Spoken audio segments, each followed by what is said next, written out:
Hello friends, welcome back to my channel Master Study Lab. Friends, in today's video I will discuss with you all the macro lesson plan on agriculture and farming which I chose for my pedagogy subject Social Studies in B.Ed first year. So let's get started. Friends, I have already discussed with you all the lesson plan on resources which was the first macro lesson plan of social studies, and this is the lesson plan number 2 which is on agriculture and farming. Friends, जैसे कि मैंने आपको पहले भी बताया था कि सबसे पहले हमें कुछ बेसिक इन्फॉर्मेशन फिल करनी होती है like date, class and section, period, school, subject, topic and time. जैसे कि मैंने यहाँ पर लिखा है कि सब्जेक्ट है मेरा SST मीन सोशल स्टडीज़, जिसके अंडर मैंने अपना सब्जेक्ट सिलेक्ट किया है ज्योग्राफी। देन टॉपिक है एग्रीकल्चर एंड फार्मिंग, टाइम है 35 मिनट्स एंड क्लास है 8th। मैंने आपको पहले भी बताया था कि जब आप मैक्रो टीचिंग करने जाते हैं किसी भी स्कूल में तो वहाँ पर आपको 6 to 8 तक के बच्चों को पढ़ाना होता है। अब हम आते हैं जनरल ऑब्जेक्टिव्स पर। मैंने आपको पहले भी बताया था कि जनरल ऑब्जेक्टिव्स का मतलब होता है कि आप जो टॉपिक बच्चों को पढ़ाएंगे वो आप बच्चों को क्यों पढ़ाना चाहते हैं, उसको पढ़ाने के पीछे आपका क्या उद्देश्य है या आप बच्चों को उसके थ्रू क्या बताना चाहते हैं। एंड स्पेसिफिक ऑब्जेक्टिव्स का मतलब है कि जो आप बच्चों को टॉपिक पढ़ाएंगे उसके अंदर आप बच्चों को क्या क्या समझाएंगे या फिर क्या क्या एक्सप्लेन करेंगे। देन हम आते हैं प्रीवियस नॉलेज पर, मतलब कि बच्चों की प्रीवियस नॉलेज को उनकी करंट नॉलेज के साथ या न्यू नॉलेज के साथ लिंक करना, कि जो आप बच्चों को टॉपिक पढ़ाना चाहते हो उसे आप बच्चों की प्रीवियस नॉलेज के साथ किस तरह से लिंक करेंगे। देन टीचिंग एड्स, कि आप अपने पढ़ाई के दौरान बच्चों को किस किस चीज़ के थ्रू समझाएंगे, like chalk, duster, pointer, roller board, black board, तो इन सब के थ्रू हम बच्चों को पढ़ाएंगे। These are called teaching aids. Now will discuss about pupil teachers activities and students activities. तो सबसे पहले हम कंटेंट में लिखेंगे इंट्रोडक्शन। देन ऑब्जेक्टिव्स में हम लिखेंगे students are able to relate the previous knowledge to new knowledge, मतलब कि बच्चे अपनी प्रीवियस नॉलेज को वो न्यू नॉलेज के साथ लिंक करने के लिए एबल हैं। देन पीपल टीचर्स एक्टिविटीज़ में हम कुछ इंट्रोडक्टरी क्वेश्चंस पूछेंगे, जिन्हें पूछते पूछते हम लास्ट में एक ऐसा क्वेश्चन पूछेंगे जो हमारे टॉपिक से रिलेट करता है। जो भी आपने बच्चों से क्वेश्चन पूछे हैं उनके आंसर्स स्टूडेंट्स एक्टिविटीज़ में लिखे जाएंगे, जैसे कि मैंने यहाँ पर लिखे हैं। Then this is called question answer method, तो मैंने यहाँ पर मैथड के कॉलम में क्वेश्चन आंसर मैथड लिखा है। देन हम नेक्स्ट कंटेंट पे आते हैं aims of statement. Aim of statement का मतलब होता है कि आप बच्चों को क्या पढ़ाएंगे या आपने जो बच्चों से लास्ट क्वेश्चन पूछा है इंट्रोडक्टरी क्वेश्चन में उससे आपका क्या स्टेटमेंट निकल कर आता है। जैसे कि मैंने इंट्रोडक्टरी क्वेश्चंस में बच्चों से लास्ट क्वेश्चन पूछा था, do you know more about farmer, तो बच्चों ने कुछ भी रिस्पॉन्स नहीं दिया, मतलब कि बच्चों के पास कोई आंसर नहीं था।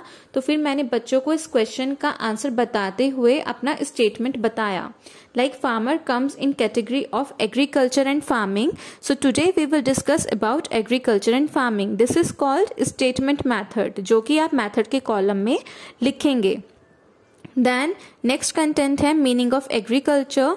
मीनिंग ऑफ एग्रीकल्चर का जो भी एक्सप्लेनेशन है वो मैंने प्यूपल टीचर्स एक्टिविटीज़ में एक्सप्लेन किया है, मतलब मैंने जो भी बच्चों को एग्रीकल्चर के बारे में बताया था वो सब कुछ मैंने प्यूपल टीचर्स एक्टिविटीज़ में नोट डाउन किया है।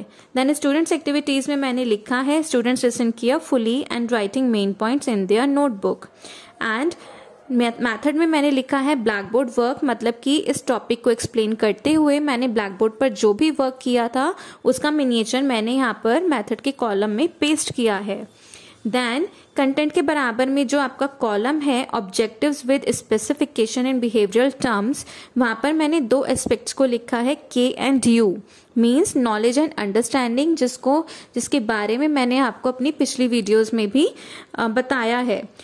मतलब नॉलेज का मतलब होता है कि बच्चे जो भी आपने टॉपिक बच्चों को समझाया है उसको डिफाइन कर पा रहे हैं या नहीं। अंडरस्टैंडिंग का मतलब कि उस टॉपिक को बच्चे कितना समझ पाए हैं, एंड अगर उस नॉलेज को, उस एक्सप्लेनेशन को बच्चों ने खुद से इनिशिएट लेते हुए कहीं पर अप्लाई किया है या किसी चीज़ से लिंक किया है तो हम इसमें एक एस्पेक्ट और ऐड कर देते हैं विच इज़ एप्लीकेशन। सो ये जो के, यू एंड ए, ये जितने भी आपके बिहेवियरल टर्म्स होते हैं, इन्हें आप बच्चों का रिस्पॉन्स मिलने के बाद ही नोट डाउन करते हैं।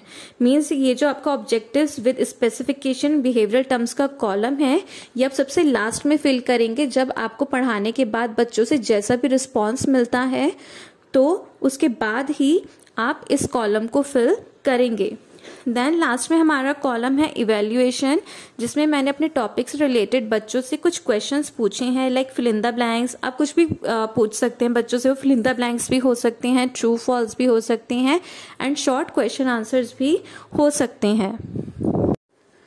अब हम बात करते हैं डेवलपमेंट्री क्वेश्चंस के बारे में। डेवलपमेंट्री क्वेश्चंस का मतलब होता है कि आपने लास्ट पेज पर जो भी टॉपिक एक्सप्लेन किया है उससे रिलेटेड आप बच्चों से 1 या 2 क्वेश्चंस पूछेंगे, और उन क्वेश्चंस को पूछते पूछते आप लास्ट में एक ऐसा क्वेश्चन पूछेंगे जो आपके नेक्स्ट कंटेंट की तरफ जाता है। तो यहाँ पर मैंने जो डेवलपमेंट्री क्वेश्चंस बच्चों से पूछे हैं उनके आंसर्स मैंने स्टूडेंट्स एक्टिविटीज में लिखे हैं। This is also called question answer method, जिसे मैंने मेथड के कॉलम में नोट डाउन किया है। देन जैसे कि आप देख सकते हैं कि लास्ट में मैंने बच्चों से क्वेश्चन पूछा था, how many types of farming are there. तो मुझे बच्चों से कोई भी रिस्पॉन्स नहीं मिला था, इसलिए मैंने स्टूडेंट्स एक्टिविटीज में लिखा है नो रिस्पॉन्स। देन मैंने अपने नेक्स्ट कंटेंट में लिखा है टाइप्स ऑफ फार्मिंग। उसके बाद मैंने प्यूपल टीचर्स एक्टिविटीज में टाइप्स ऑफ फार्मिंग को एक्सप्लेन किया है। जो भी मैंने बच्चों को पढ़ाया था, जो भी मैंने बच्चों को टाइप्स ऑफ फार्मिंग के बारे में एक्सप्लेन किया था, उसका एक्सप्लेनेशन मैंने प्यूपल टीचर्स एक्टिविटीज में नोट डाउन किया है। देन स्टूडेंट्स एक्टिविटीज में मैंने लिखा है students listen carefully and write main points in their notebook. इस टॉपिक को समझाते हुए मैंने ब्लैक बोर्ड पर जो भी वर्क किया था उसका मिनिएचर मैंने मेथड के कॉलम में पेस्ट किया है। This is called black board work. And उसके बाद जो भी मुझे बच्चों से रिस्पॉन्स मिला, लाइक मैंने जब बच्चों को टॉपिक एक्सप्लेन किया और उसके बाद मुझे बच्चों से जो भी रिस्पॉन्स मिला, लाइक इवेल्युएटरी क्वेश्चंस मैंने बच्चों से पूछे, जैसे कि सिंपल और complex tools are used in intensive and give example of single crop grain. तो इन सब के बाद मुझे बच्चों से जो भी रिस्पॉन्स मिला उसके बेसिस पर मैंने कंटेंट के बराबर में जो कॉलम है objectives with specification in behavioural terms उसको फिल किया है। लाइक मैंने टाइप्स ऑफ फार्मिंग के बराबर में लिखा है के, you and A means knowledge, understanding and application, और मैंने बच्चों की नॉलेज के बेसिस पर इन तीनों एस्पेक्ट्स को फिल किया है। अब हम फिर से बच्चों से कुछ डेवलपमेंट्री क्वेश्चंस पूछेंगे जो हमारे लास्ट टॉपिक से रिलेट करते हैं, एंड उन क्वेश्चंस को पूछते हुए हम लास्ट में एक ऐसा क्वेश्चन पूछेंगे जो हमारे नेक्स्ट कंटेंट की तरफ जाता है। जैसे कि मैंने बच्चों से यहाँ पर लास्ट क्वेश्चन पूछा है, how should be farm in India. तो मैंने स्टूडेंट्स एक्टिविटीज में आंसर लिखा है नो रिस्पॉन्स, मतलब बच्चों के पास इस क्वेश्चन का कोई भी आंसर नहीं था। एंड मेथड के कॉलम में मैंने लिखा है क्वेश्चन आंसर मेथड। देन मैंने कंटेंट में लिखा है a farm in India, and मैंने अ फार्म इन इंडिया को प्यूपल टीचर्स एक्टिविटीज में एक्सप्लेन किया है। Then this is called explanation method, तो हम मैथड के कॉलम में लिखेंगे explanation method. And students activities में मैंने लिखा है students listen carefully and write main points in their notebook. And मैंने इस टॉपिक को समझाते हुए ब्लैक बोर्ड पर जो भी वर्क किया था, जो भी टॉपिक्स मैंने बच्चों के लिए लिखे थे, उसका मिनिएचर मैंने यहाँ पर मेथड के कॉलम में पेस्ट किया है। एंड देन मुझे इस टॉपिक को एक्सप्लेन करने के बाद बच्चों से जैसा भी रिस्पॉन्स मिला था उसके बेसिस पर मैंने ऑब्जेक्टिव्स फिल किए हैं, लाइक नॉलेज एंड अंडरस्टैंडिंग। मैंने यहाँ पर 2 एस्पेक्ट्स ऑब्जेक्टिव्स में फिल किए हैं। देन हमारा नेक्स्ट कंटेंट आता है ब्लैक बोर्ड समरी, मतलब कि जब आपके सारे टॉपिक कंप्लीट हो जाएंगे तो उसके बाद आपको ब्लैक बोर्ड समरी बच्चों को बतानी होती है, जिसमें हम बताते हैं कि आज हमने क्लास में क्या क्या पढ़ा। देन उसके बाद हम ऑब्जेक्टिव्स में लिखेंगे that students are able to summarize their learned knowledge, मतलब कि आपने क्लास में बच्चों को जो भी टॉपिक समझाए हैं बच्चे उन्हें रिवाइज कर पा रहे हैं। देन प्यूपल टीचर्स एक्टिविटीज में मैंने लिखा है that pupil teacher writes black board summary on black board. Students activities में मैंने लिखा है students write black board summary in their notebook. Then method के कॉलम में हम लिखेंगे ब्लैक बोर्ड समरी।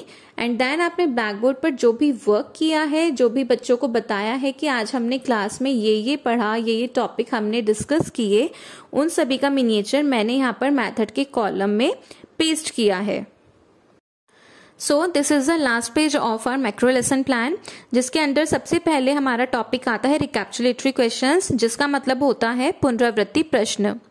इस टॉपिक को एक्सप्लेन करने के लिए सबसे पहले आपको एक टेबल फॉर्म करनी होगी जिसमें 4 कॉलम्स बनाने हैं। Content, objective with specification, pupil teachers activity and students activity. Content में हम लिखेंगे रिकैप्चुलेटरी क्वेश्चंस, ऑब्जेक्टिव में लिखेंगे students are able to recapitulate their learned knowledge, मतलब कि बच्चों ने आज क्लास में जो भी पढ़ा, जिन भी टॉपिक्स को समझा, बच्चे उन्हें रिवाइज कर पा रहे हैं। प्यूपल टीचर एक्टिविटी में लिखेंगे pupil teacher ask recapitulatory questions through roller board. Friends, जब भी आप किसी स्कूल में मैक्रो टीचिंग के लिए जाते हैं तो आपको अपने साथ एक रोलर बोर्ड लेकर जाना होता है, जिसमें पहले से ही आपको रिकैप्चुलेटरी क्वेश्चंस लिखकर रखने होते हैं। देन स्टूडेंट्स एक्टिविटी में लिखेंगे students give answers of recapitulatory questions. अब आप जैसे नीचे देख सकते हैं कि मैंने यहाँ पर एक रोलर बोर्ड का मिनिएचर पेस्ट किया है जिसमें मैंने रिकैप्चुलेटरी क्वेश्चंस लिखे हैं, और बच्चों ने इन क्वेश्चंस के मुझे जो भी आंसर्स दिए हैं वो मैंने इसके बराबर में नोट डाउन किए हैं। अब हम आते हैं होम असाइनमेंट पर। होम असाइनमेंट के लिए भी आपको एक टेबल फॉर्म करनी होगी जैसा कि हमने ऊपर की थी। इसमें भी आपको सेम 4 कॉलम्स बनाने होंगे, जिसके अंडर कंटेंट में हम लिखेंगे होमवर्क, ऑब्जेक्टिव विद स्पेसिफिकेशन में हम लिखेंगे students are able to establish their learned knowledge, मतलब कि बच्चों ने जो भी टॉपिक समझे हैं और आपने बच्चों को जो भी होमवर्क दिया है बच्चे उसे समझ पा रहे हैं।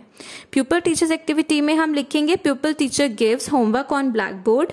स्टूडेंट्स एक्टिविटी में हम लिखेंगे students writes homework in their notebook. उसके बाद नीचे मैंने ब्लैक बोर्ड का एक मिनिएचर पेस्ट किया है जिसमें मैंने बच्चों का होमवर्क लिखा है, मतलब आप ब्लैक बोर्ड पर जो भी बच्चों को होमवर्क प्रोवाइड कराएंगे उसका सेम मिनिएचर आपको यहाँ पर पेस्ट करना होगा। सो फ्रेंड्स, इस तरह से हमारा सेकंड मैक्रो लेसन प्लान यहाँ पर खत्म होता है। अगर आपको इस मैक्रो लेसन प्लान से रिलेटेड कोई भी क्वेरी है या आपको कुछ समझ में नहीं आया है या फिर आप मुझे कुछ सजेशन देना चाहते हैं तो आप मुझे कमेंट बॉक्स पर लिखकर भेज सकते हैं। If you find this video helpful, then please do like, comment, share and subscribe my channel. Thank you so much.